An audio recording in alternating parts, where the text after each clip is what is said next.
Hello and welcome to Talkin' Tent, your favorite show about movies and television. I'm Zach. And I'm Irma. Today we are talking a mega TV roundup, then Teenage Mutant Ninja Turtles, Mutant Mayhem, and closing it out with a visit to Hoffman's Horror Hangout. Your favorite.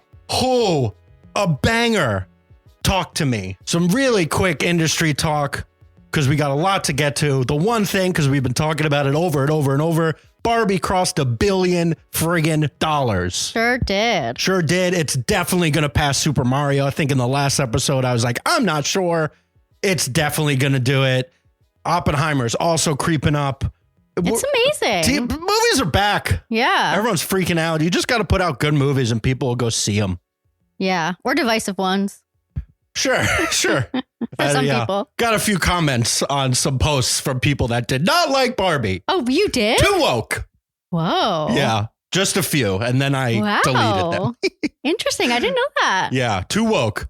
I just want to have a good time at Barbie and I don't want to think. Get over yourselves. Think. Plenty of other movies for that. Yeah. Go see Sound of Freedom. Go see Beady Bubble. Beady Bubble. You don't have to think during home. that. Yeah. All right, let's get right to it with some TV talk. In our mega TV roundup, we are talking Hijack, Righteous Gemstones, What We Do in the Shadows, Steven Soderbergh's Full Circle, and Reservation Dogs. Reservation Dogs. How could I forget? So, Irma, what do you want to start with? Love Island. No, I'm kidding. Oh, how was Love Island? It was great. I love that show so much. I don't care what you say. Irma's a new recruit to the Love Island Nation. Don't know if I love the winners, but who cares? It's a fun time. It's about the journey, not the destination. Yeah. And you had a great time. Yeah. Let's start with Hijack. Ooh, my Idris fave. Elba's Apple TV Plus vehicle about hijacking. Yeah. Irma, did you like Hijack? I did. How much? I'm not ashamed about it. No, I think it's amazing. Honestly, I feel like, I know you disagree, but like, this is exactly what I want in like a summer TV show. Like something where like it has stakes, but like it's not something I have to like worry about. Like I know it's going to be resolved in the end. Like this feels almost like Air Force One or like any of those like blockbustery plane movies from the 90s. Like this just feels so much like those, and I love it. Love it. I did. I really enjoyed it. Idris Elba. I mean, you can't go wrong. Idris Elba was great. No denying that. Dude is a superstar. He just like oozes charisma. Yeah. And it's so hard to deny. I liked it. It was definitely fun. I know what you're saying. The fact that there were like no stakes, though, I think eventually took me out of it. And I've said this many times before in my love of horror movies. It is very difficult to do a horror television show. Yeah, but this wasn't horror. I know, but this is also similar because it's like a suspense thriller. And the longer you sit with the suspense, the less suspenseful it becomes. And the tension just eventually dissipates in 7 episodes where you just know they're landing the plane. You know, eventually you realize that no one of consequence is dying. And really, I mean, sorry, we're going to spoil it, but like they killed the captain. That was like amazing. The end of the 6th episode. Yes, one person of consequence did die. Sorry, I forgot about that. And then the people in the beginning, like that was really sad. Like, I don't know, like the baggage handler person, her whole family died. Yeah. And that kind of, I thought, gave it stakes when like the woman who shot, I think her name was Amanda, shot the captain and then like was essentially supposed to crash the plane. Right. And she was saying like, oh, they have my daughter. Like, I thought it did give it stakes because she like thought like they're going to kill my daughter. And they showed it in the beginning of the series that, yes, they would do that. Sure. I just feel like they got rid of those stakes so quickly because they had to rush through the finale. Yeah, like, I definitely think they blew through the finale. He convinced the terrorists to stop terrorizing. Then he convinced the replacement terrorists to not crash the plane. And then like he convinced everybody to not shoot the plane down as it was literally plummeting into London. That plane is obliterated. I'm sorry. There's an eventual point in these stories where it's like, I can no longer just go along with the ride. Like that plane is destroyed. I think you have to suspend your disbelief. Like, I don't think this is like that serious. And that's why I liked it. I know, but like you can do that same story without me being like, come on, like have her plummeting it not directly at London. Yeah. So like, I think there's a main difference between the show we watched and every other thing is that this one had Idris Elba. They're not going to kill him. Sure. And I want Idris Elba to come on every flight I ever take. Yeah, everything would always be okay. Yeah. It just takes care of it. Exactly. It just takes care of everything. Yeah. I mean, it was fun, and what really took me out of it is, so there was no actual villain. And I've said this about a few different Apple shows that like, they're too nice. The Apple shows have been too nice. And this story about literally a hijacked plane that's going to crash into London would not vilify the people on the plane that took over the plane because, oh no, their family's in trouble. But then we never really got the story of like where that family is. They're all dead now, apparently. But like, we don't know. We don't know if they're alive, they're dead, they're fine, they were released. We don't know what happened to the villain. What are you talking about? Like, why were those people hijacking the plane? Because their family was in trouble, into right? it. Like Stuart, he was like, oh, they killed my father. And then the mom killed herself because she's like, these are really bad people. I don't know. So why was he hijacking the plane? Because he felt like he had no other option. They I don't know. I feel like they entrapped him. What? They never really got to the bottom of it. I think you're taking this way too seriously. And then, okay, I think that's why I loved it, is because I didn't take it seriously. Even if you get all that, the reason why they almost crashed a plane was The Big Short. And that freaking sucks. That was so lame. I was like, all of this is for a stock buy? Yeah. Literally all of this is for a stock buy. It was fun, but like I start picking it apart and then it becomes like, man, I don't know. Okay. Stock buys. The Big Short. All right. Well, only Succession style shows for you then. No, I mean, they could be fun. Christ, can you have fun? I don't know. I guess the whole thing was ridiculous. That's the point. I guess. Now I'm all riled up about it. I don't know. I can't wait for season 2. That's all I have to say. I'm watching it clearly by myself. No, I'm watching it. There is no reason for a season 2. What are they going to do? I don't know. Train? That guy. A boat? That guy shot the dude that got out of jail and then just disappeared. We don't know anything about anything that happened. Except maybe that'll be explained in season 2. Land. Like they'll come back, they'll like target Idris because they're like, he's the reason why the plane didn't crash. So we have to get him. Kind of like a Die Hard situation. Sure. This should have been a 2-hour movie. I don't know. Like there just wasn't enough filler to fill out the space. And then by the time we were 7 weeks in, I was just bored. I was like, okay, they're landing the plane. Let's get to it. Roll your eyes. All right. What's next? Next on the docket, Steven Soderbergh's Full Circle. What was it on? Ooh, Max. HBO. It's on HBO Max. Steven Soderbergh. We discussed it on, I think, 2 or 3 episodes ago. After we had watched episode 1 and 2, and we were very excited. Yeah. We're like, wow, this is a killer show. And the mystery of it all and the unraveling of it was really fun. Soderbergh's filmmaking was perfect for this story of being like guerrilla on the streets, handheld camera, pretty much just like all over the place, natural lighting. It was really on the streets of New York. It was really in these apartments and it felt real and cool. Then episode 3 and 4 kind of lagged, I thought. Like once the mystery of what's going to happen with this kid was over, like the kid came back. Mm-hmm. And then it was just like, do we save the stranger? Although we know it's not a stranger, but we already knew, like they kind of telegraphed that Timothy Oliphant was not telling the truth. But then also Claire Danes was not telling the truth. And it all came to a head. 3 and 4 lagged a little, but then I think 5 and 6 were once again really good. Yeah, I really think so there's like showy performances by Claire Danes, Timothy Oliphant. Who's the guy with the ponytail? Dennis Quaid. Yeah, Dennis Quaid. I was going to say, what's his face's dad? And like you watch the show thinking like, oh, this is going to be like another killer performance by like all of these people. But I really think like it was held together by the kids.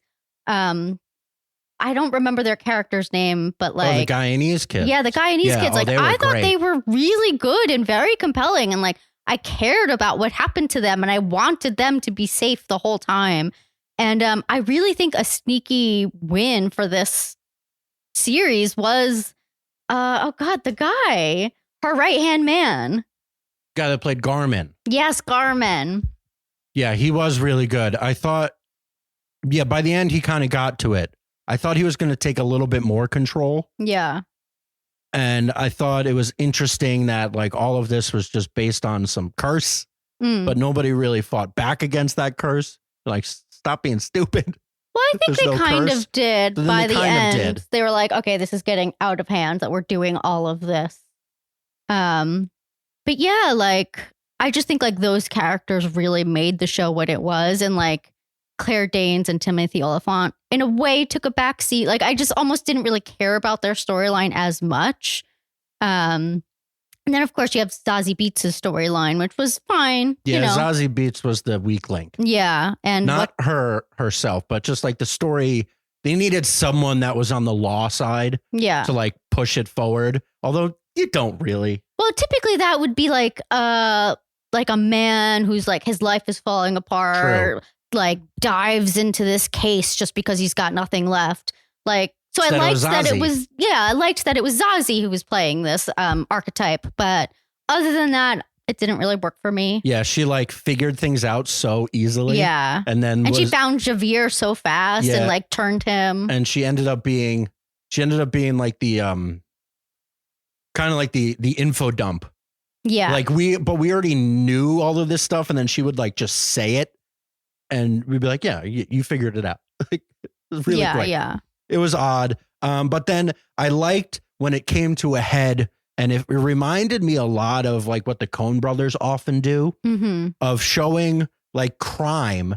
And we're used to seeing these kind of stories. And we talked about it when we first mentioned the show of like saying it was like the Guyanese mafia, which is totally different than what we've ever seen before. Normally we expect like an Italian mob or just like, I don't know, some mega boss who's living in like this penthouse apartment. Yeah. And what they kept showing was like the woman in charge.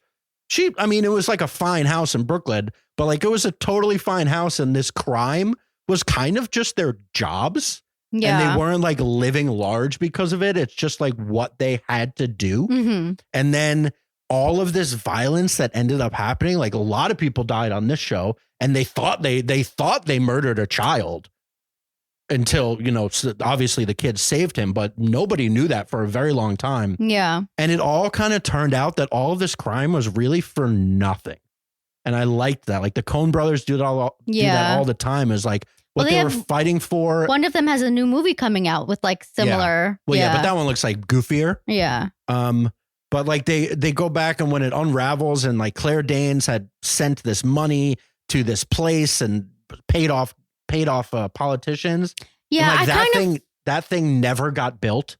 Like that was all for Bupkis, and all of this happened, and the kids just go back to Guyana, and everybody is just kind of lost, and nothing really came of it. And I thought that was really cool. Yeah, and also like she was trying to essentially murder this child, but then it was like her own nephew gets murdered in place of this child. Yeah. So I don't know. Yeah, I thought it was really good, very compelling, and I liked that it was 6 episodes. It didn't need to be anything more. Like I like his style of filmmaking, Steven Soderbergh's, and yeah, I just thought this was a really interesting story to tell. Like, next up, another show that is finished for now. The season 4 has officially been renewed, so it is happening.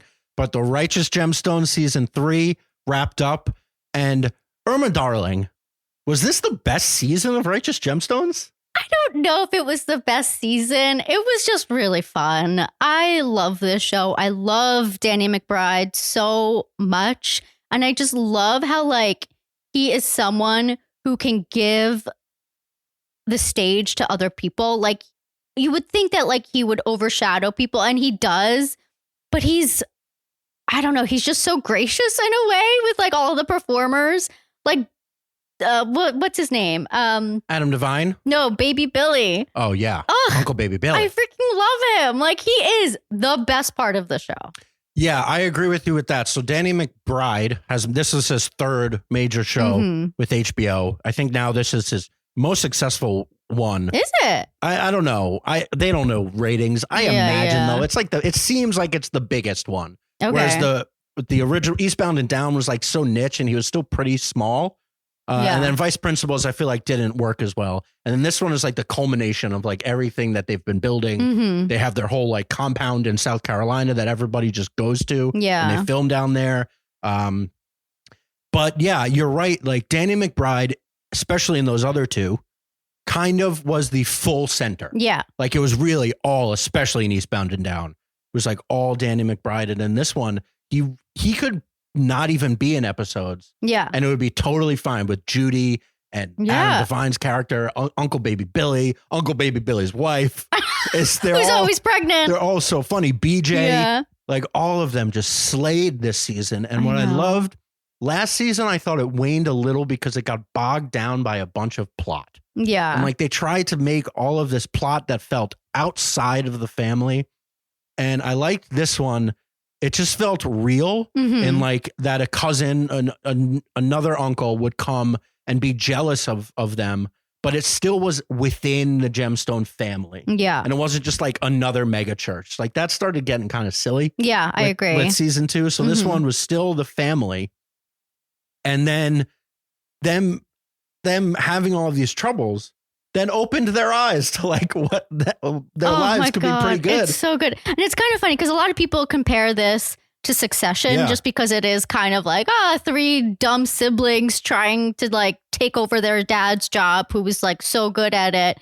And it is a lot of like fighting among the 3 of them.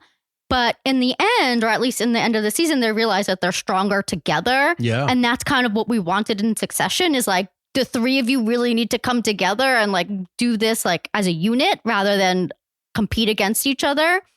The whole Shark Tank bit. Oh my God. And it wasn't even like addressed. It was every time they went to that room. Good. Oh my gosh. And like the thing behind them. Yeah. Oh my God. It was unbelievable. It was so good. Everything is so well thought out. It really is. Like and they don't detail. try and like throw it in your face by like saying like, oh, look at what we're doing. It's just what it is. And it's just great. Yeah. It just makes me happy. All of them. Keith, forgot to say Keith. Oh my God. Literally every character is so like nothing is wasted. Yeah. I know. And I have to say, I love the fashion in this. Like it's so over the top and ridiculous. And speaking of Keith, like every time he's in a scene, like what he's wearing is literally the most ridiculous thing, but it's never remarked upon. And I just love it. Like, it's just so good. And they finally had him and Kelvin kiss. I love it. Yeah, let's see where they go with that next season. I don't know what they're going to do next season because, I mean, I'm sure they're just going to start fighting again. Yeah. Or like bickering at least. They'll probably bring in another family member that like, I hope, I'm thinking that maybe they'll just wrap it up with season 4. Yeah. Not that I want it to end, but I'm thinking like story-wise, what are they going to do? They started getting along at the end. Yeah. There was like actually a really nice scene of them. They showed the actress that plays the mom like watching from a distance. Like a really sentimental piece in what is a ridiculous show. While they're all like kind of driving around this monster truck. Oh, yeah. So good. Hilarious show. Yeah. I'm going to say that this was the best season. Okay. Yeah. Yeah. I like honestly like I love this show, but it's not something that like I remember. Like I hardly even remember second season. I hardly remember the first season. I just know that like every time I watch it, it's funny and I enjoy it. And I love it for what it is, you know, like. Yeah. Great. I just feel like everybody just fell perfectly in their zone. Yeah. Well, I think exactly they knew exactly what everybody should be and how they should act and just perfect lines for everyone always. I know. And it's kind of funny because like I used to not like Judy and she's definitely so funny. I know she's definitely like meant to be not likable, but like now that I've gotten used to her level, I'm like, I adore her, you know? So I don't know. I think it's just like a testament to like all of them. Great stuff. Yeah, it's really great. Next, we've got 3 shows that are not finished yet. Okay.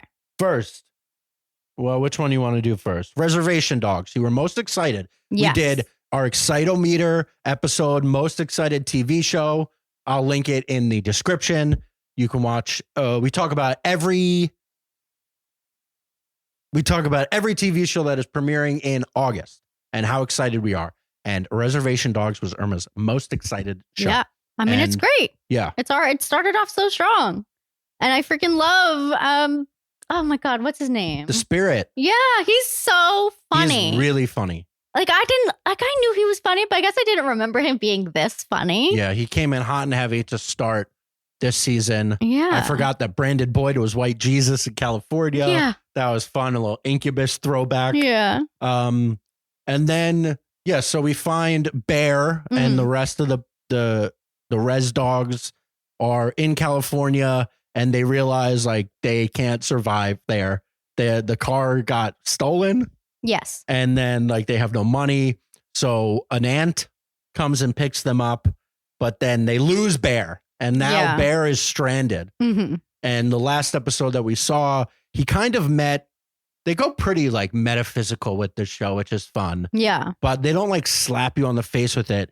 This guy was a real guy, but it was kind of like an older version of what Bear could be if we picked this specific path, which he was kind of starting to go down.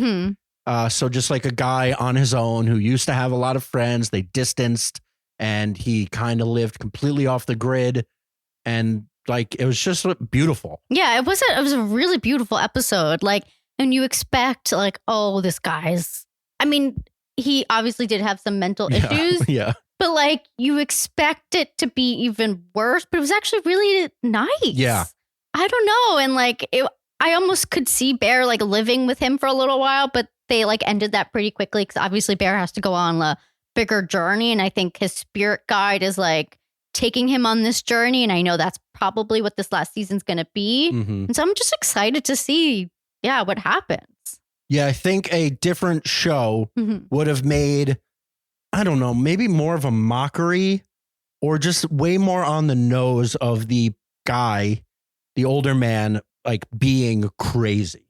And then maybe even escalating it to the point where Bear had to do something about it. But instead, he kind of said some really interesting and poignant things and then got taken back to what we assume is like a mental hospital without resistance. He was just like, it's I'll go back now. Yeah, like they found him and they brought him back and he didn't like go nuts. It was just kind of like they treated him with a lot of respect. Yeah, 100%. And that's kind of how really it works on all, like this whole show treats every character with a lot of respect. Yes. And I think that's just like the spirit of the show. Mm-hmm. And we're excited to see. I imagine it's going to get deeper. Yeah. As we get further and then it's ending. Yeah. So we're kind of sad, but at the same time, like this is just the beginning for all of these people. Yeah. At least I hope. Yeah, especially the kid that plays Bear. Yeah, he's so good. I could see him really doing something else. Yeah. I don't know what though. But hopefully filmmakers out there find something for, honestly, for all of them. Yeah. All the kids. And then 2 quick hitters. We've got What We Do in the Shadows is back. Oh boy, my fave. And man, another one that's just hitting on all cylinders. Yeah. I think this is now the 5th season. So they've been through a lot. Yeah, I hardly even know what's happening anymore, but it just makes me laugh. What they're doing this season is they're really escalating to the point where like they're gonna get, they have many times, but then they make everybody forget. Like they're harping on like they're just not being careful about showing the world that they're vampires anymore. And I feel like it's just they showed like they went on the news. Yeah. And they showed everybody that was watching the news, and then they had to take over the news. The studio to make everybody forget. Yeah. And then the other through line is like Guillermo is a vampire, but like not quite yet. Mm-hmm. He hasn't developed properly. So the story somehow is still developing, which is crazy. Like they've managed to pull this thread. Yeah. And it's not just a silly mockumentary. There's like a lot of story and a lot of stakes. They just keep adding to it. But then the 4 main vampires are so funny. They're so great. Kristen Schaal is on it more. Yeah. And she's also really funny. Yeah. And then there was a cameo by the emotional vampire. What was her name? You love her from SNL. Oh, right. Vanessa Bayer. Yeah. Yeah. She, the emotional vampire. That was so funny. Colin Robinson, who's a energy vampire. Energy vampire. So he drains everybody. But then Vanessa Bayer like makes everybody way more emotional by making up these stories, and they were dating. It was they just like keep coming up with these funny ideas. That's really good. And then the monotony of all of the energy vampires just like so talking. Good. And then there's that comedian who was the head of the energy vampires who was also in Euphoria. And I remember when I saw her in Euphoria, like, who is this lady? She's so monotone. Yeah, and she then was when also I saw on her on Zach Galifianakis's you remember? Clown show. Yeah. But it is still somehow really good and really funny. And like somehow emotionally resonant. Like I am rooting for these people to not die. Like when things come up, I don't want Nandor to get hurt. He's so precious. And like Guillermo, I just want him to feel empowered finally. Yeah. Like to be accepted fully by his family that he's moved into. And then they finally showed his real family. And like he just felt like an outsider to them. Well, they were on last season because they came for dinner. Do you remember? Yeah. Oh, right. Yeah. But like he didn't fit in with them, but he fits in more with his vampire family, but they don't accept him fully. But maybe one day they will. Well, now, they've created conflict where Nandor will probably have to kill Guillermo. No, he never will. He loves him. We'll see. And finally, Afterparty is back. New mystery, new murder, new styles. Yeah, we've talked about this the first couple episodes. We talked about it on a previous episode of our podcast. Mm-hmm. Listen to the extended discussions. Is this season good? Definitely not as good as the first season. I just think the first season. Yeah, we just had so many like standout performances, so many great comedians. And this is definitely like lagging a bit. I mean, I still love it. Like, don't get me wrong. Like, it's still great. Yeah. What do you think? Yeah, I agree. I think it is dependent on the styles of each episode rather than the mystery. And I felt like the first season, the murder mystery was actually the crux of it. And then like doing a different style for each character was just kind of an added bonus. Yeah. But now it feels like really the only reason to watch the show is to be like, oh, what style are they going to do with this character? And then like the mystery is kind of, it's like so cookie cutter that actually the episodes don't matter that much until the last minute where they give you a breadcrumb of why another character might have done it. Yeah. And like, that's it. But the Wes Anderson-esque episode, I think was a standout. The noir crime one was a good one. This last one was okay with the British guy that's actually American and doing a terrible American accent because the actor is actually British. Yeah. Yeah, he seemed like the obvious person that killed him. So like, it's not him. Yeah. But like, the mystery of it all, I feel like got a little lost. Like they're just going to tell us, I don't know. Murder mysteries are hard to make into shows also because you just got to get to it. Yeah. There's got to be a person. And then the longer we stretch it out, it's like, I don't even care who killed him. I know. Well, Only Murders in the Building is coming back this week. So yeah. The death of Paul Rudd. So many murder mysteries. I love it. Do you still? Maybe we need a break. I mean, we're going away in 2 days, and I brought 2 murder mystery books. More books. It's what I like. And it's just like everyone's catching on now. So now it's a bit oversaturated, but like, this has been my brand for a long time. Yeah, that's true. That's all I'm saying. That's true. Irma loves murder mysteries. So that is 6 shows we talked about. I would say Righteous Gemstones is the best of the 6 that we watched. If you haven't watched it. Then Full Circle and Hijack even though I did talk a little smack about Hijack, Yeah. it was still fun. I just like had a lot of nits to pick about how it ended. Yeah. I feel like it just didn't get there. It could have been shorter. I mean, they left a lot of loose ends, but Yeah. I don't really care. And then Afterparty is a bit of a disappointment. Season 2, Yeah. I think. What We Do in the Shadows is still great. And Reservation Dogs is going to end primo, I think. Yeah, We'll I get think there. so too. We'll get there. And another show we actually just started is Silo, so maybe we'll talk about that Oh, on the yeah. next episode. Next week. Next week, yeah. We'll catch up on Silo. I'm sure a lot of people have seen it. Yeah, I we read were the behind. book, and people keep saying like, "How have you not talked about Silo yet?" Yeah. So we're doing it. Yeah. We went on date night and saw Teenage Mutant Ninja Turtles, Mutant Mayhem, Irma. Was Teenage Mutant Ninja Turtles, Mutant Mayhem a good movie? Yeah, I thought it was great. I had so much fun. I wouldn't say I got all the references because I didn't grow up on Teenage Mutant Ninja Turtles like you did. But what'd you think? Initial thoughts. Mm-hmm. Watching the movie, leaving the movie, although in the middle it did lag a little, but that's kind of every movie. Like in the middle, you kind of start to be like, okay, and then it ramped back up. I definitely liked it. I had fun. Yeah. The more I've thought about it, Mm-hmm. the more I've been a little not as thrilled with it. What? I disagree. You disagree. So it was also I'll caveat because we watched this past weekend, we finally caught up on Super Mario Brothers.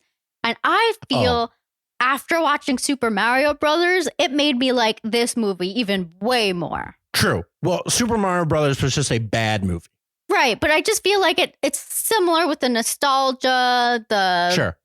IP, the references, like the backlog of like all these things you could or should know. And I just think Teenage Mutant Ninja Turtles did it way better. Yeah. So it's definitely a good movie. I had a really good time. Mm-hmm. No, so far from bad. Like, no, always a good movie. It's also difficult. So so way better than Super Mario Brothers, but nowhere near as good as Across the Spider-Verse. No, And but it's hard, and like it's hard different. not. It's not that different though, and it's hard not to compare them. Unfortunately, but also Across the Spider-Verse might be the best superhero movie ever. Yeah. So it's hard. I don't And want to this compare isn't it. a superhero movie. Yeah, but they are. It is. Okay. So it was a lot of fun. It looked really cool. Yeah, I think the animation was honestly amazing. I really like how it made it look like sketchy, like how like a kid or a teenager would draw. And like I like that like the turtles themselves were like pretty detailed, but then like the humans in the story Yeah. all like looked wonky and weird. And I liked that. Yeah, we watched a thing where like they tried to emphasize the teenage in Teenage Mutant Ninja Turtles like they've never done before. And I Yeah. appreciated that. And then even in the art style, like the artists were like, that's draw like we are teenagers. So Yeah. not as pristine and perfect as they I know, and they definitely said that was like could. hard for them, Yeah. which I thought was kind of funny. So I think you're absolutely right. I think the turtles looked really good. Yeah. Because they're like silly cartoons. Well, I But just then- also think like let's say if you're the turtle and you're drawing this, you know what they look like. Sure. And like you don't really know what humans look like. Sure. You know what I It's mean? also Like, really hard to draw humans for like a novice artist. yeah. So like they definitely did like wonkier Mm-hmm. with the humans, which was cool. Mm-hmm. My nitpicks start to be when I really try and decipher like what they were doing with this story and how it was uniquely Teenage Mutant Ninja Turtles. As a TMNT fan, I loved the original movie. Yeah. The original live action from the 90s. I don't know. It just has such a warm place in my heart. I was a child, obviously. And I think they kind of lost a little bit of what the Turtles are about and made it way too much just like a goofier Spider-Man story. Like, I get that they wanted to be more teenage, so they had to be like awkward and, you know, oops, we beat these guys up, like literally the same scene from Homecoming. Like when Peter Parker accidentally beats the guys up Yeah. and they accidentally beat the guys up in the garage. I feel like they got too close to Spider-Man, just like in kind of the overall arc of the four characters, basically just being a version of Spider-Man. And also the four of them are supposed to be pretty different. Yeah. Like they all have their different attitudes.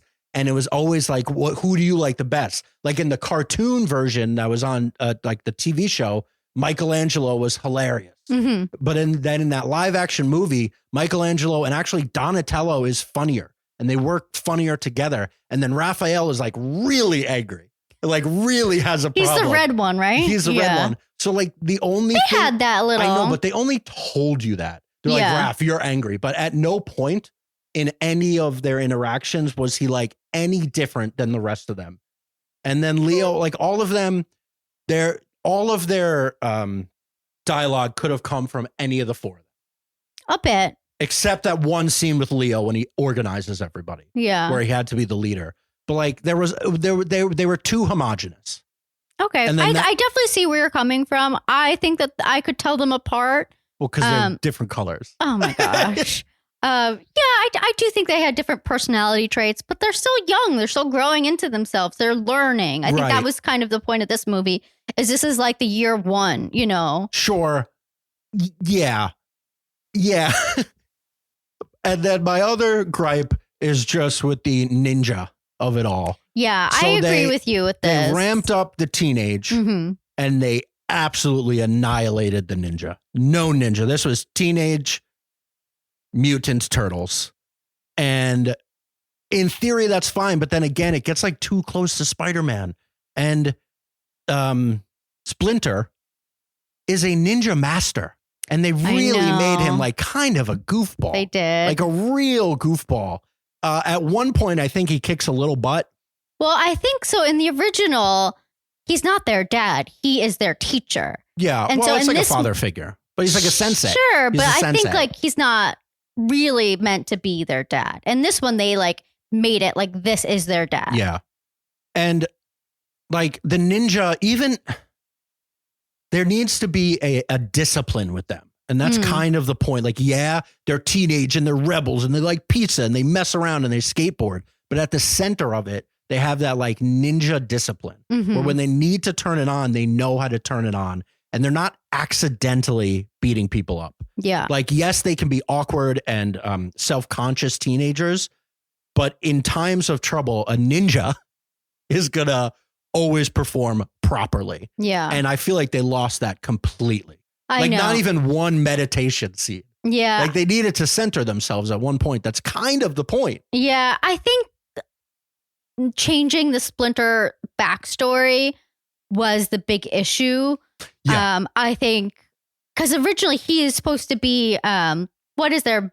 He's the pet rat. Yeah. Of who is he? It alters, but he's the pet rat of a ninja master who Shredder kills. Shredder, right? Or he's the pet of Shredder, the person that is Shredder. So that, yeah. But like, nonetheless, either way of that version, he's like very privy to the ninja way of life.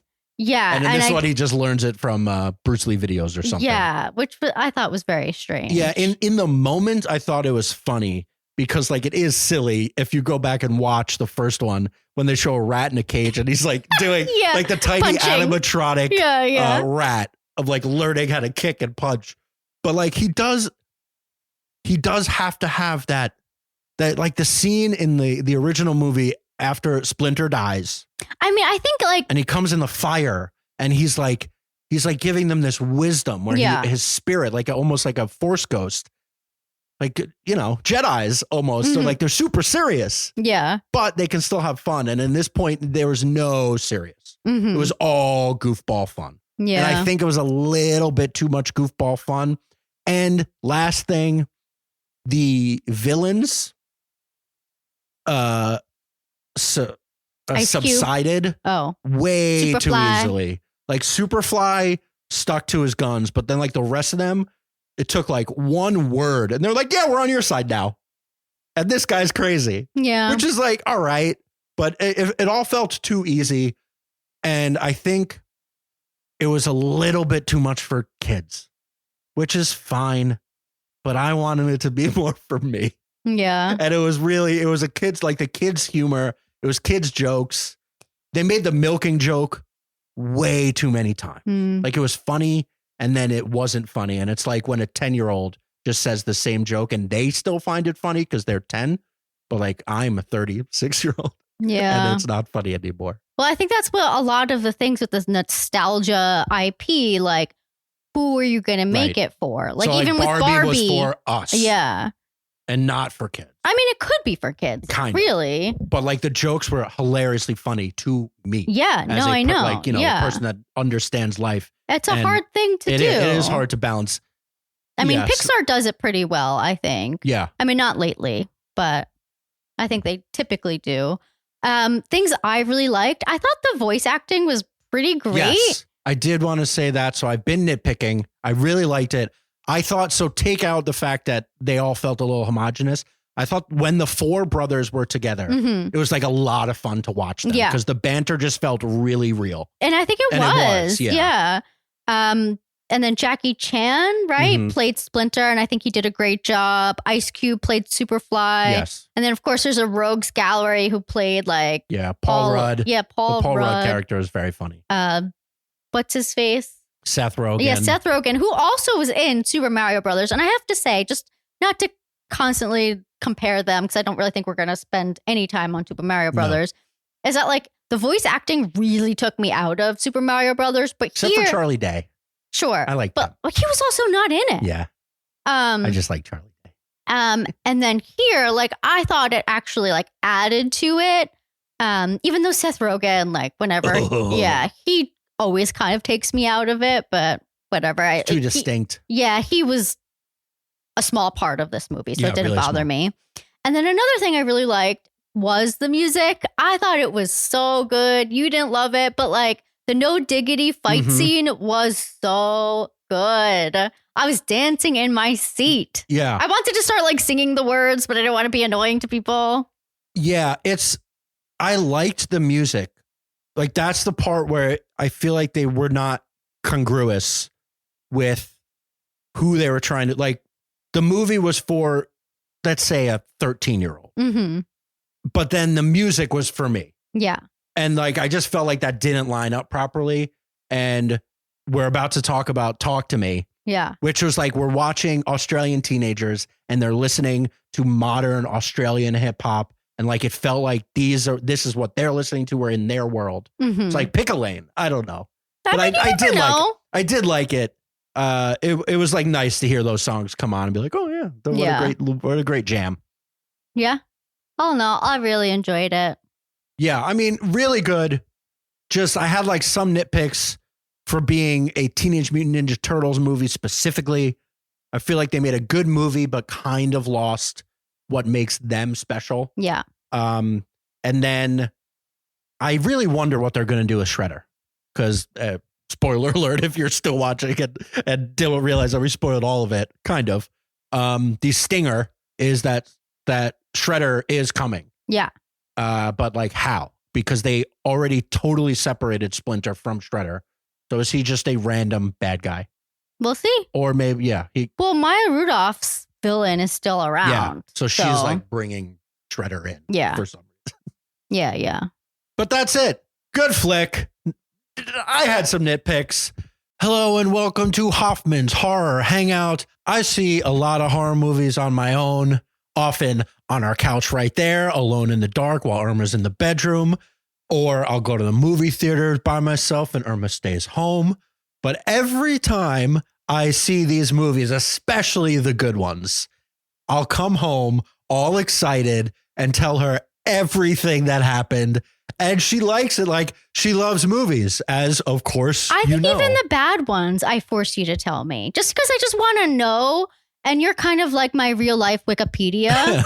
So I don't have to look it up, but I know when people are talking about something, what it is. Like, let the right one in, like the vampire one. You know what I mean? Like, or any of the horror stuff. You like to be in on what's going on, but you're too scared. Way too scared. To actually see the movies. Except, I've convinced you to go see the Ari Aster movies. That's true. Well, not the first one. Right, because it was too scary. But once I told you how good it was, and especially because Florence Pugh was in Midsommar. Well, Midsommar, that was great. But I cover my eyes with like the gory stuff, but I just don't like to see that. I don't know. So maybe the Philippou brothers, because we're talking. Talk to me. I know. We have been watching a lot of their content recently. I know. Well, they're funny. So I went to see Talk to Me. I love horror movies, and I heard this one was good. I knew it came out of Sundance. I was like, all right, I'm going to see it. I actually saw it right after we saw Teenage Mutant Ninja Turtles Mutant Mayhem together. Video right there. And then I came home and I started doing research and realized that it is the Raka Raka YouTube channel, guys, which I had not heard of. Yeah. And I find I'm a pretty big YouTube guy. I watch a lot of stuff, but these guys did not cross my path. Yeah. And now I've been watching so much of their interviews and their content and everything that leading up to the release of this movie and the Sundance story. And I cried from their Sundance story when Sophie Wilde realizes like what's happening when they get bought by A24.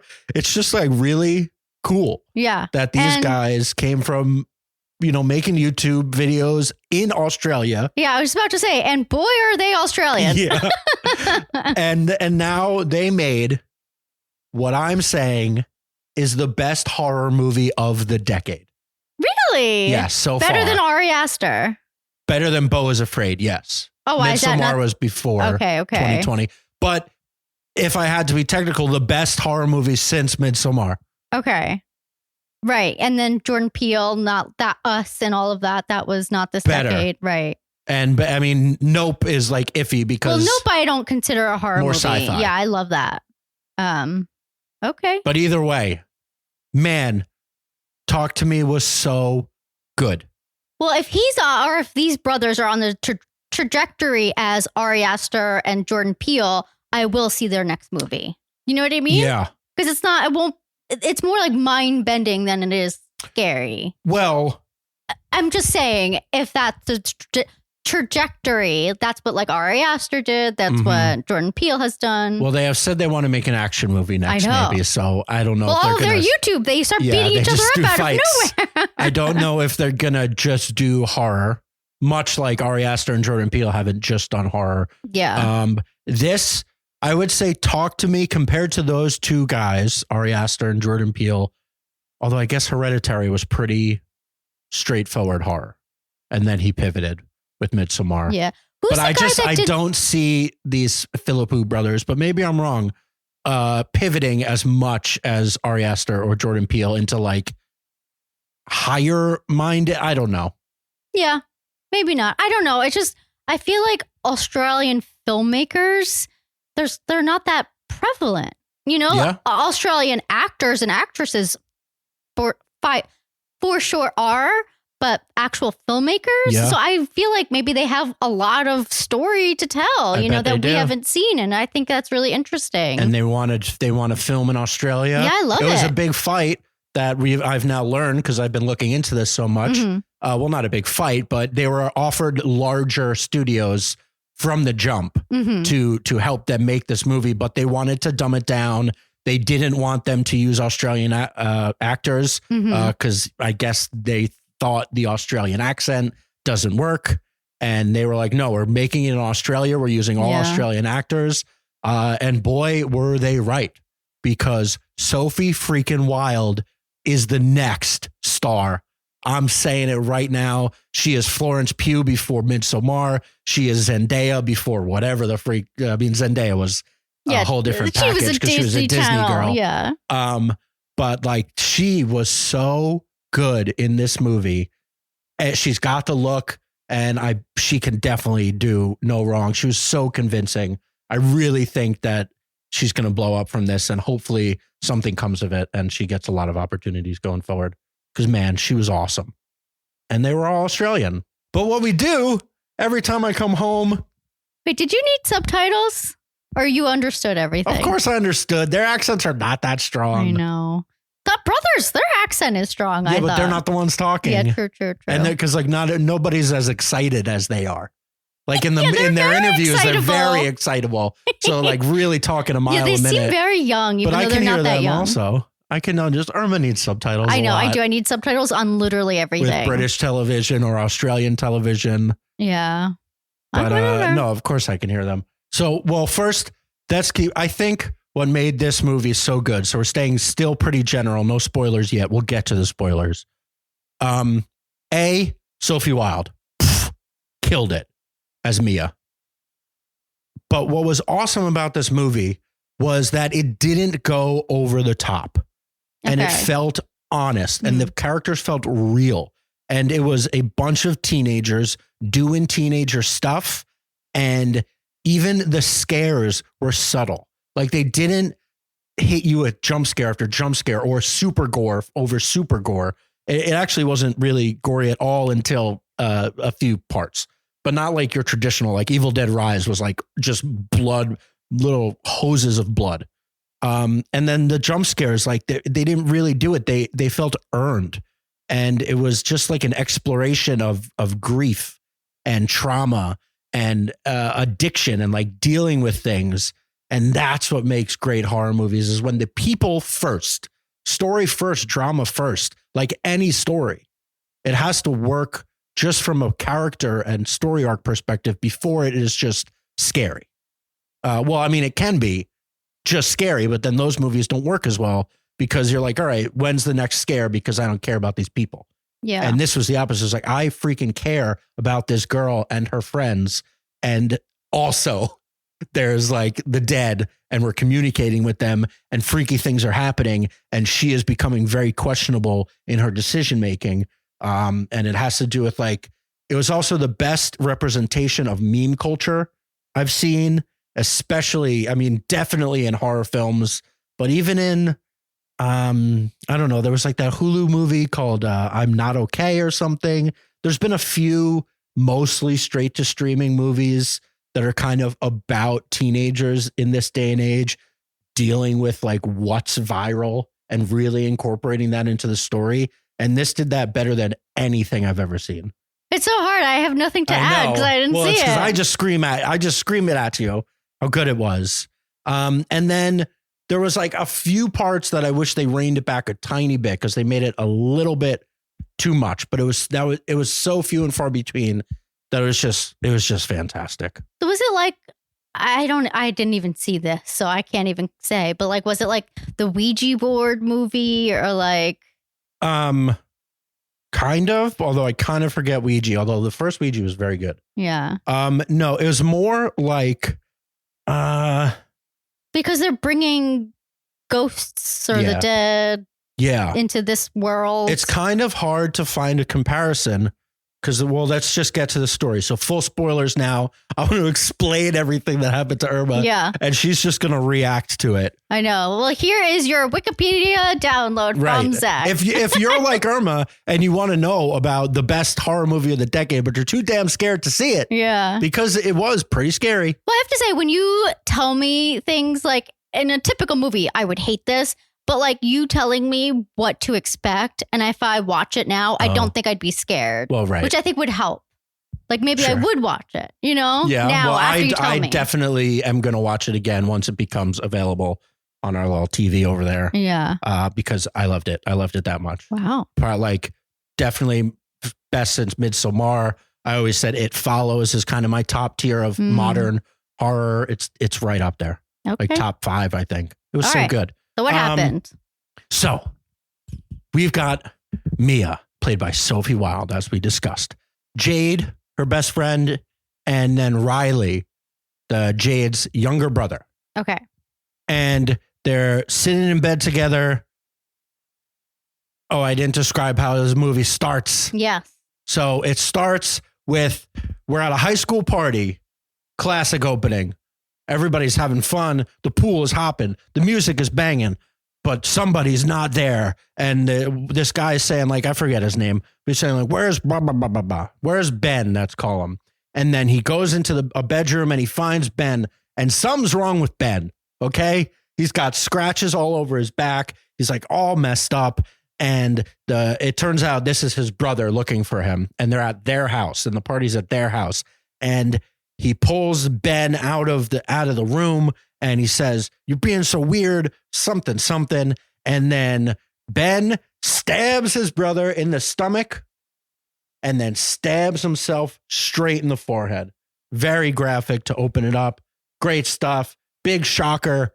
And then it cuts to Mia and Jade and Riley. And we learn that Mia is grieving the loss of her mother. Okay. And we kind of assume it's suicide, but like the dad has told her that it wasn't, and it was an accidental overdose. Oh. Yes. So she kind of thinks that's an accidental overdose. We're not positive, but the mother is dead. The father is still in the picture, but she's kind of become ingrained in her best friend's family. So like the best friend's mom kind of takes care of them. And then the younger brother is like almost like her little brother. You know, Okay. she's joined the family a little bit in the wake of this tragedy. So, and she's sad. She's a sad lady. And then they play on the trope that we've seen before of being like, "Oh, don't invite Mia to the party. She's going to ruin the vibes, you know, whoa, good." But similar to Wednesday. Yeah, sure. I feel like there's an even better one that like it just happened, but I can't know. think I feel of like it. this happens a lot. Yeah. Don't invite the sad girl. Anyway, invite the sad girl. Yeah. Make the sad girl happy. Don't shun her and make her more sad, right? True. Life lesson. But they're watching these videos of these teens being possessed. And they don't like quite believe it. And they want to see what this is all about.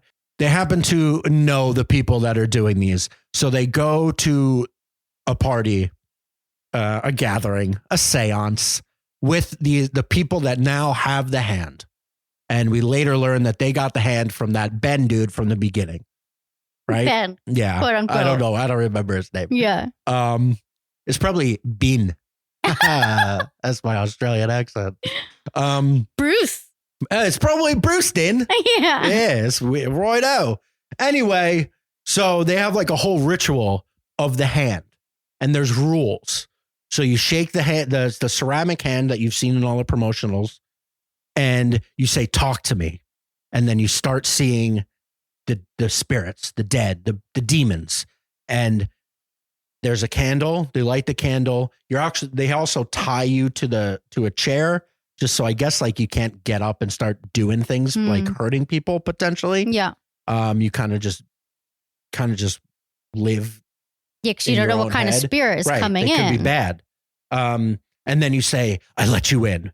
And then you kind of become possessed and your pupils get big. And actually they started doing stuff with like the makeup where their whole faces would, that like classic kind of dead, the black veins. And like they really start changing the longer that they're under the spell. You're not supposed to go over 90 seconds. Okay. That's the rule. What happens if you go longer?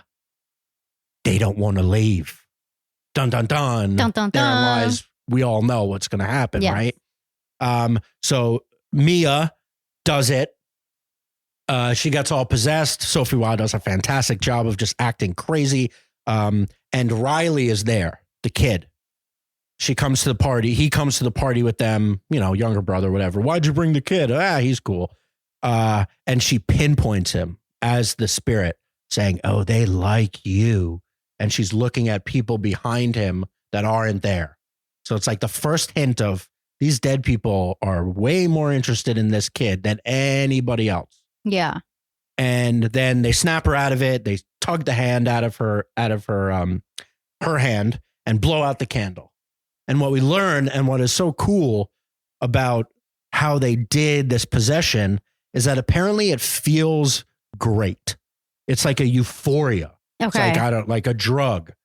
And then they really play on that, where instead of having like your classic drug montage, like everyone is tripping out on acid, it's like at one point they're all just going around the room switching who's being possessed. And it's actually like a fun time. Yeah. As long as you stay within the rule. Yeah. And you don't go crazy. And I don't think I've ever seen, and I can't think of anything, and comment below if you know of a horror movie that did this, but like the spirits, it was the only thing I've seen where the spirits didn't just show up and then start terrorizing people. And also the characters that are interacting with the spirits aren't immediately scared of them. It's like they're in control. Yeah. At one point. And I just can't think of any other story that has done that and used like spirits or demons as like a drug that is welcome by a group of young people just trying to experiment. Yeah. That like people aren't scared of Right. this. Exactly. Yeah. I just feel like with like video to Instagram, YouTube, like we just see so much content now that like it's almost like we become jaded or just not as desensitized. Yeah, some people claim. desensitized. Yeah, I mean, I think if I were to see a ghost, I would definitely still be scared. Or if you saw someone actually possessed like this. Sure, 100%. Scary. Yeah, it would be very scary. But yeah, it's interesting, like a different take on it. Right, sure. but they like feel in control of it. Mm-hmm. But then obviously, as we know, with let's just keep the allegory of drug use going. Yeah. Like it's fun for a while until it gets out of hand. Yes. And Mia, go back and forth between the actor's name and the character's name. Mia is in a sensitive state. So she is like very much open to, you know, classically people that are grieving often turn to drugs as an escapism. And in this case, she is kind of open to talking to the dead and figuring out what happened to her mother. Yeah, is she trying to like find her mom? Like, is it like only a certain type of spirit that like will connect? When she does it the first time or the second time, they stay a little longer than 90 seconds. Oh. And like, so she already starts showing signs of like it went too far. Like she starts seeing things outside of the possession. Like they're out of it, they're gone, but then she's home and she starts seeing her mom. Oh, like as a little demon thing, or she sees the same spirit that she met when she said, "Talk to me," in like the corner of her room. Okay. Like they're still around. And then she starts being like, she wants more of it. And then the big turning point is they go do this again. Everyone's having a great time. Even the sister Jade does it. There's a moment where Jade's boyfriend, who apparently used to date Mia, does it, and he goes a little crazy. What do you mean? Like he gets really sexual. He's like a very religious guy. Okay. And so like the whole thing is like they haven't kissed, they haven't had sex yet. Mom, you don't have to worry. He doesn't do that. Yeah. But then like when he's possessed, he gets very sexual. Interesting. And then also kind of shows that he likes Mia way more than Jade. Of course. Right. So things start, the things start to crackle. It's not all fun and games. And then the kid says, I want to do it. Kids don't do drugs. And Jade says, absolutely not. No, we're not doing this. So everyone's like, no, let him do it. Come on, I can do it. I'll do it for the short time. I forget exactly why, but she leaves the room. Okay. Because she's so mad. Well, she's done it, right? So have other spirits like pinpointed him, or was it only Mia that first time? They didn't. No, they didn't show it again. So like they kind of let you forget. There's like a lot of possession. Right. They kind of let you forget that he seemed special to them because that was very early on. Okay. And now this is, let's say, I don't know, a half an hour, 45 minutes later into the movie. She storms out of the room and then he asks Mia, it's like, come on, let me do it. And then like, as like his de facto other sister, she says, okay, but only 60 seconds. And so they go through the whole thing. They tie him up. He goes under possessed. He says, I let you in. And then he turns to Mia and he calls her Mai, which was her mother's nickname for her. Oh, no. And so then she's talking to her mother through Riley. And then the person that always takes the count of how long it is says, it's been 60 seconds. And she says, no, this is my mom. Let me stay. Let him stay. It's going to be okay. I need to talk to her. Yeah. And like, she's asking like, what happened? Yeah. Why did you leave me? Did you do it on purpose? Blah, blah, blah. And she said, and the demon through Riley is saying like, no, I would never hurt you. I would never do that to you. And so then she's got it in her head that her mom, it was definitely an accident. And, she wants to save her. And then they're still holding on, and she's holding on to his hand. And then he goes nuts, and he does the classic, like in Hereditary. He starts like as the mom or as like another spirit, he slams his head into the desk that's in front of them and just keeps rocking his head into it. He's bleeding, and he bangs over, and he starts slamming the back of his head into like these things. Yeah. And then the sister, as he's like a very sharp corner. Yeah. Why is no one people are like screaming and trying to hold him, but like, yeah, people probably should have held him down a little bit more, but then it wouldn't have been as gruesome. So then the sister comes back in because they're all screaming, and he's about to like do what seems like is going to be the death blow. And she sticks her hand in front of him. So then smashes her hand, but then he smashes his head into her hand instead of like this really sharp corner. Passes out. Then like everybody comes out of the hoopla. They have to tell the mom, be like, Riley's in the hospital. What happened? She thinks it's drugs, and she's all mad at Mia. Everybody's mad at Mia. Well, was it longer than 90 seconds? Oh, yeah. Oh. Way over. Everybody's mad at Mia. And then he's all fudged up. Oh, no. All fudged up, and then keeps getting worse. At one point, he wakes back up and then is like still trying to kill himself. Like every time he comes to, he still tries to kill himself. And at one point, they're trying to heal him, and he's laying down in like the bathroom or the hospital room. Mm-hmm. And then he starts slamming his head into the tile. Very gruesome. Really awesome. Okay. And Mia then like confronts her dad, being like, I talked to mom. It was a mistake. She didn't mean to die. And then he's like, Mia, there's something that I've been wanting to tell you, and I've been holding back, and you've been right. And he reads her the suicide note. Oh. And she's like, no, this isn't real. I talked to her. She said it wasn't her. I mean, she said she would never do that. So like, she still doesn't believe it. Yeah. And then the spirits start messing with her. And then she sees her mom, and her mom's like, I would never do this. I love you, Mai, and all this stuff. And the dad is like, no, whatever. Like, I'm sorry, but she killed herself, and I love you, and I'm sorry.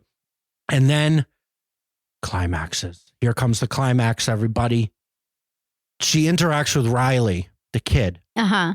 And they try and like redo the seance with him, and then like officially like blow out the candle, because she's like, did we blow out the candle? Did we get rid of the spirits? Let's do it again with him. And they do it, and then she sees Riley in like hell, essentially surrounded by these demons. Oh my God. And so then the demons are like, she's like, we have to save Riley by taking him away and killing him. You have to take him out of this suffering because he's lost to these demons. Uh-huh. And the spirits are trying to convince her that. And then the spirits start tricking her. She's home with her dad, and her dad is like screaming at her. And then she goes into her room, and the spirits are convincing her that the dad is trying to kill her. And they're even faking like noises on the door, like he's banging on the door. And then it's cutting to him like sitting on the couch, not there. Uh-huh. But like banging on the door, be like, Mia, let me in. So she's terrified of her dad, but it's not really her dad, it's the spirit. Yeah. And then, so she starts screaming, and the dad reacts to that and actually goes into the room and is trying to hold her down because she's like flailing. Yeah. And she stabs him. Oh my God. Because she thinks it's the demon dad. Yeah. And dad's dead. He dies. He stabs her right in the neck. She stabs him right in the neck. And she goes to the hospital to kill Riley. She's like totally gone now. Off her rocker. She's like, I'm going to save you. Wow. And this is one part that I didn't love. They went a little over the top of like, she goes into the room, and then, it's really tense. So wait, when he did the second seance, they brought it to the hospital. Yeah, she took the hand. Okay. Because she wanted to keep communicating with her mom. I forgot about that part. Oh. So she had the hand with her. So she stole and she it from these people. Yeah, she like kept doing it by herself. Wow. Like drugs. Yeah. And she goes to the hospital, and then there's this one silly scene where at first she's gonna like just stab Riley in the room, but I guess she can't. And then she takes him. And then there's a scene where like the mom runs in, be like, "Where's my son?" It's like one of those things like you wouldn't be able to just take this kid out of the room. Like that kind of lost me a little bit, but there's so few of those moments that I was okay with. Yeah. And then she's wheeling him to the highway. And Riley's out of it still. Yeah, Riley is like, rah, rah, rah, rah, rah. But apparently is getting better. Like Jade said, he woke up last time and didn't try and kill himself. So do her and Jade still talk? Well, they're like, well, A, she doesn't know that she just killed her dad. And she's like apologizing, because she wants to get in so like she's being nice, and Jade and the mom are like okay with it. They understand it was a mistake. They don't realize how messed up she is. What was the mistake? Like that Riley got hurt. Okay. And he, things happen, and they're willing to forgive her. Okay. And then I forget why, but Jade ends up going to Mia's house. I think they kind of cross paths. Like she's going to go apologize to her, like talk to her. But then Mia's going to the hospital. Jade goes to the house, sees that the dad is dead, calls the mom, being like, "Mia is dangerous." Yeah. That's when she goes to the hospital room, realizes that he's gone. And she's wheeling him to the highway. Yeah. She's going to kill him. And then she's hovering over the highway, about to push because she's in a wheelchair. Push, and Jade is running, and then it all kind of cuts, and there's a square and a someone gets hit, and then we see Mia in the road. And I didn't tell you this part, but in the beginning of the movie, she comes up on a kangaroo that has been hit by a car, and it's all in this weird thing, and like they talk about taking it out of its misery, like to finally kill it because it's like breathing and it's suffering. And then Mia is in that exact same position in the road. So she kills herself. She jumps. Well, we don't know. Okay. Because she obviously didn't push the kid. They didn't show it. So she either kills herself, which is kind of implied, or the friend pushed her and then saved the brother. Oh. So we don't know. Oh, so the friend got there. The friend got there, and it zooms out, and the friend is holding her brother on the side of the road. Wow. So like she saved the day. Presumably they were both just going to go over, but we don't know. She could have pushed her. I think she pushed her. Probably. Yeah. And then she killed her dad too. Yes.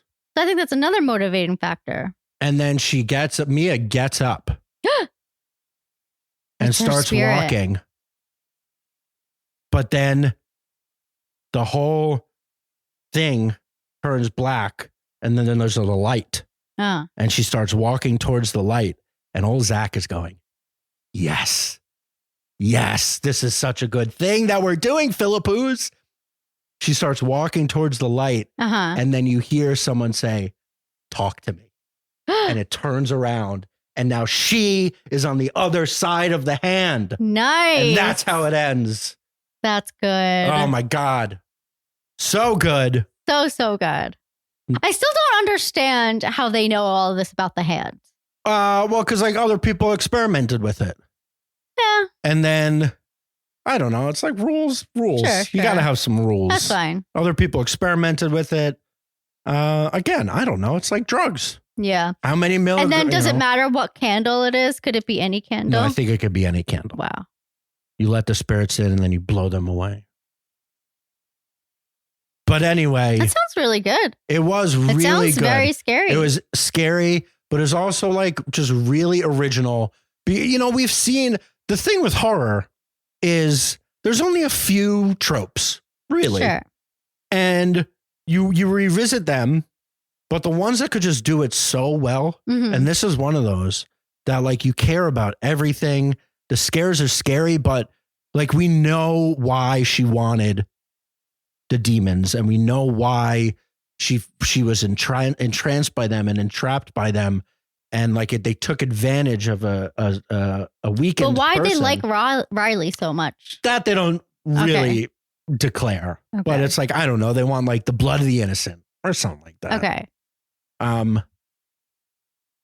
But yeah, great stuff. Wow. Okay. And that is it. Thanks for joining. We'll be traveling for the rest of the week, so maybe next week's podcast will be late. Late? No. Okay. But we'll probably be talking Silo. Yes. And then I don't know what else. Maybe we'll talk books. Books. I'll probably finish Twisted Metal by then. More fun than I expected. Okay. And then I don't know. We'll watch a movie. Yeah, maybe we'll coordinate on the plane. Oh, true. Well, no, I can't. Well, I can't. Why can't you? I need to get a Bluetooth dongle. Oh, so you can't watch the movies. Well, they give things out, though. Those headphones are so bad. I watched one movie with those ones and I said, never again. Okay. Can't do it. All right. So we won't be watching anything on the plane. Well, I just watch stuff on my phone on the plane. Yeah. But that's not like plane movies, which often are before they come to streaming. That's it. Thanks for listening. Yeah. Thank you, Craig, for the production assistance. Thank you to John Welsh for our intro and outro music. Subscribe so you know every time we post a new episode. Follow us on all the socials. If you're not already, you might be getting annoyed, but TikTok, Instagram, I've been doing a lot of shorts. We are now officially on YouTube. So if you want to see us do most of these segments that you just listened to, but if you want to see our faces, I post them cut up into actual segments. Don't feel like you have to. Irma doesn't like being on camera, but she's gaining on it. And we're experimenting with the lighting. We're experimenting with what cameras to use. So be patient with us. Yeah, so if it looks like shit. It looks like decent. I know. Zach's actually been working very hard on it. Very hard. I think if you I don't see him anymore, by the way. This is the only time we talk. If you watch it on a phone or you watch it on a computer, it looks pretty good. If you watch it on your 4K television like I have, then I start to go, damn it, I need a really nice camera. But so maybe just don't watch it on your 4K television. Feel free to donate us. Donate. Oh, yeah. If you have an extra camera you're not using, I'll take one. That's it. Till next time. From our living room to yours, what do you want to watch?